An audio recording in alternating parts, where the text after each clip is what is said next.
ended. She said you could tell a lot about a person from their dirty laundry.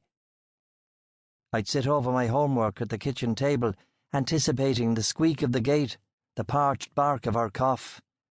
If she were late, I'd start to worry that she'd been taken and I'd be sent to an orphanage or made to live with her friend Mrs.Nagle or someone else old.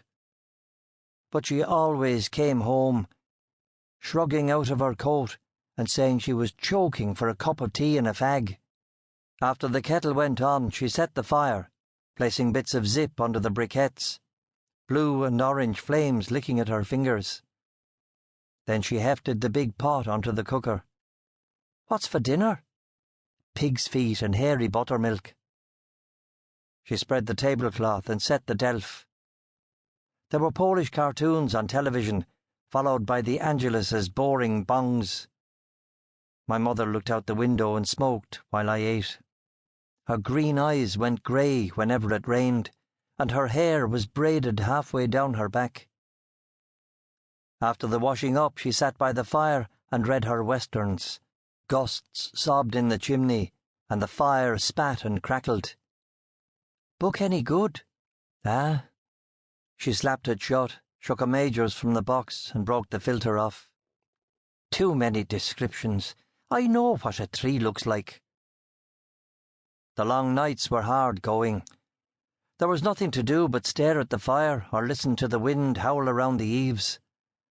The sound reminded my mother of the night I was born. "You were a typical boy," she muttered under her breath. "You came early." She screwed the truncated cigarette into a holder, lit it, took a deep breath, and hawed a coil of smoke rings. It was about the 34th week.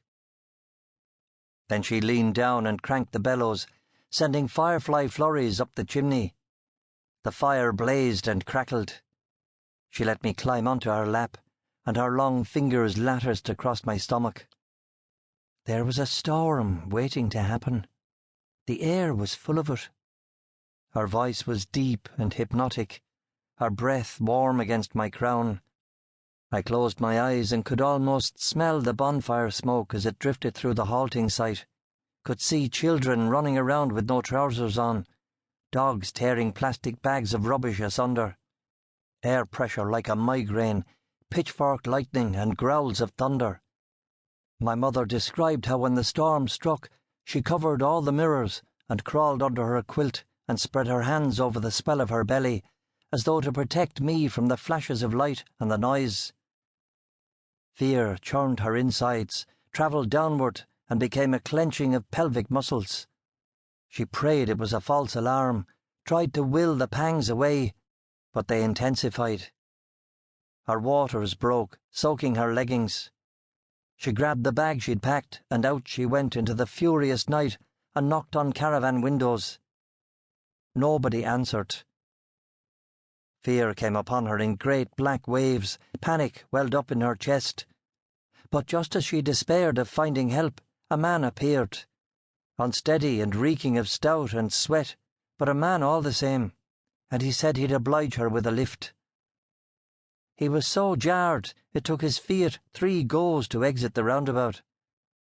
Raindrops burst like pods against the windshield, and water coated the road in a gleaming slick. My mother screwed her eyes shut and tried not to vomit or pass out as the waves of pain broke inside her lower parts. They barely made it. A nurse helped my mother onto a trolley and wheeled her into the elevator cage and up to the delivery ward. No time for an epidural or any of that, just gas and air, my mother gumming on the apparatus like a suckling calf, hair plastered across her forehead, grinning at the midwife. "You wouldn't happen to have a baby Powers in your bag of tricks there," she slurred. "Be quiet and keep pushing," said the midwife. Breathing and pushing and moaning, gas and air and more breathing and pushing and moaning, and then I slithered out. The midwife scooped me up, and the obstetrician cut the cord. "A boy?" my mother asked, lifting her sweaty head. "Aye," said the midwife as she wrapped me in a terry towel. "Any extras? Hair, lip, flippers?"